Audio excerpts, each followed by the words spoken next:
Yo, everybody, welcome back to another Cat and Bourbon Boys video.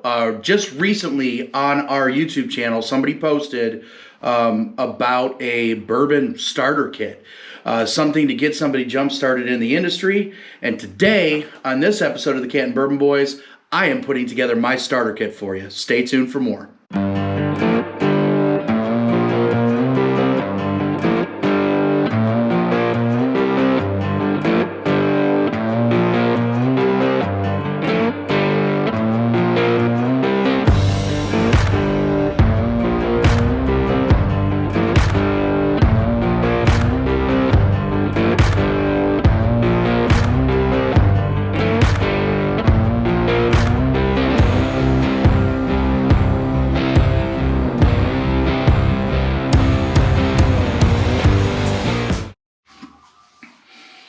Yo, welcome back, everybody.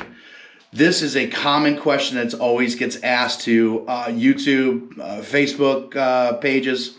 A lot of people are curious on bourbon starter kits. Kind of, what do you go to the store? What do you buy if you want kind of a wide range of things to try and something to really get yourself started and jump started in the industry? We've done some videos in the past, kind of our best bottom shelf bourbons, our best barrel proofs. We've done stuff like that, but we've never really done anything to basically set somebody up with almost like a starter pack. Like if you want to go to the store and buy something off the shelf today, and there's going to be one bottle that maybe you can't get off the shelf today, but I'm just going to throw it in there to throw it in there. But if you want to kind of look like you know what you're doing and you want to have some bottles that have a good story to them, or something where you could host a tasting, or even something where you can get kind of used to a little bit of the flavor profiles of something a little different, I put together a nice little collection for you that you can go to the store, buy right now, and have a nice little setup. So let's start with some of the regular bottles of bourbon, some of the, I wouldn't necessarily call them bottom shelfers, but I think that are staples to my collection. When somebody comes over, it's usually something that I pour that's pretty neutral profiled. It's bottom shelf. It's something that people can mix. So I've got the first one here is a Wild Turkey 101. Wild Turkey 101 is a fantastic product. It's always available, just like most of these. And it's something that I usually always like to keep on hand here at home, just because it's an easy pour, it's an easy mixer, and it gets you used to the Wild Turkey float profile. So Wild Turkey 101 is my first choice. It's kind of a bottom shelfer. Remember I told you there was going to be one product that is hard to get, but Buffalo Trace is a nice one to have. Out of all the Buffalo Trace products, the regular Buffalo Trace seems to be my favorite. It's my go-to of the pack. I'm not a fan of Blanton's. I don't chase the E.H. Taylors. I don't really like the more oakier profile of the Eagle Rare. So I really like barrel picks of those because Buffalo Trace, I think, does a good job of bringing out kind of unique profiles in their barrel picking program. But Buffalo Trace is a good staple product that I like to have here. It used to be very easy to find. So when I first started getting into bourbon, this wasn't one that was hard to come by. And we also did a barrel pick of it. So there's a lot of supply here for us. But Buffalo Trace is a good one for a staple. If you're not going to go with Buffalo Trace as a staple product, I would go, if you can't find it, I would go with a Old Forester 100. It's another good staple product to have on hand. Now I wanted to, another staple product that I like to have, but it's a little bit different because it's a wheated bourbon. So it's a nice, good, different profile of things. But I went up to the Maker's 46 here because I think the profile of the Maker's 46 is a lot milder. It's a nicer, more well-rounded, well-finished bourbon. But this is a wheated bourbon, so it's a little different to the collection. Adds a little different, softer profile to what you're used to drinking off the shelf there, off the bottom shelf. So Maker's 46, I pick here. Another one that I really love on a bottom shelf, and I don't actually have one here currently in my bar, but it's Michter's. The Michter's regular bourbon, typically when I walk into a place, most likely I can find the Michter's bourbon. It is fantastic for an everyday bourbon, a really, really good product. Usually when we buy a bottle of Michter's, the Michter's goes relatively quick, and until I'm looking for another bottles of Michter's again, I won't necessarily pick it up until I actually want to grab another one and drink it. But Michter's is fantastic. Now let's get a little bit into the single barrel realm here. So there's one single barrel product that I find off the shelf that I really, really, really enjoy, and it gives you another distillery under your belt. It's Knob Creek. These are 120 proof, 9-year single barrels that are, I haven't had a bad one yet. These are fantastic. Another good single barrel to get if you don't want to go with the Knob Creek is a Russell's. So the Russell's Reserve single barrel is also fantastic.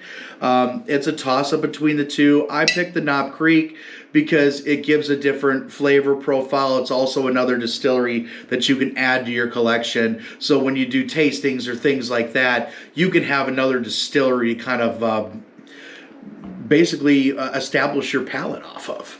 So Knob Creek, it's a great single barrel selection. Now I wanted to get a little bit into the barrel proofs here.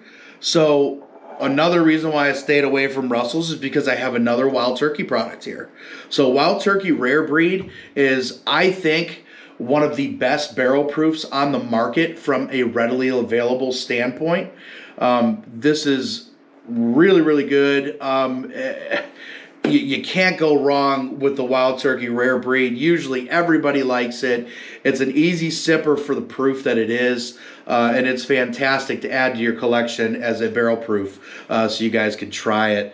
Another barrel proof type selection I have, and usually in Ohio, this is always available as well, is Bardstown Bourbon Company. This is blended. Every one of the series has a different blend to it. There's only been maybe one that I didn't really love, and I think it was the Discovery Series 5. But we got a chance to try 8 when we were down there. 9 is coming out pretty soon, if it's not out already. And the 8 was absolutely fantastic. This here is a 7. But these Bardstown Bourbon Company Discovery Series are pretty much always available.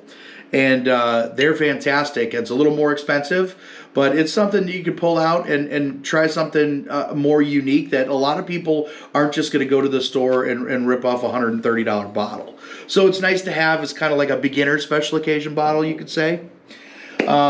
I want to move over to a rye pick. So you got to have a rye in your collection. It's totally different profiled. The palate is very unique when it comes to ryes in comparison to bourbons. So you definitely want to have a rye on hand. And my favorite rye that I like to have on hand is Pikesville. It's made by Heaven Hill. It is a barely legal rye. I believe it's 51% rye. So it's a little more milder than some of the traditional ryes that have a big bite to it, that caraway seed, that spice. This one's a little bit milder. So for beginners getting into this, for a starter pack, to have a rye on hand, this is an excellent rye. Another rye that I recommend is Michter's Single Barrel Rye. It is another fantastic product. It doesn't hit you too much with the big spice, but you definitely know you're drinking a rye in comparison to a bourbon. But these are both fantastic. Now, there's a group of bottles that I love to get. That way, if you're prepared for a tasting of something extremely unique, and it's the Old Forester Whiskey Row Series. These Old Forester Whiskey Row Series, I think there's only one I don't have. They display a beautiful story of the distillery. There's 4 samples here, all uniquely different proofs. They all have a uniquely different story. And it's wonderful to try them and talk about the history of the bottles and kind of impress a guest almost. So you're sitting there, you're drinking the first one of the series. It's about basically their first ever blend. So you can talk about how they used to blend from 3 different distilleries to make their signature product. Now to replicate that, they're pulling from 3 different warehouses and blending it together to make their signature product now kind of unique to what it was in the past.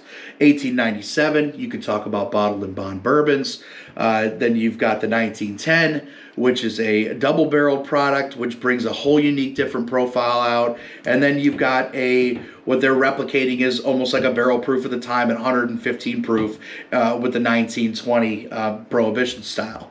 But these are fantastic for a tasting, fantastic to have on hand, and I haven't been to a liquor store where these weren't readily available. So hopefully this gave you guys a little bit of a starter kit. But if you had nothing on hand, maybe a couple bourbons at home, and you wanted to get out there and say, I want to really start to get into this, start to learn the different profiles of the different distilleries, and start to really understand the differences between rye, single barrels, barrel proofs, everyday kind of off-the-shelf type stuff, and stuff that's a little more full-flavored, this will give you a good rounded palate to start getting into it. And like I said many times before, don't pass up on the allocated stuff.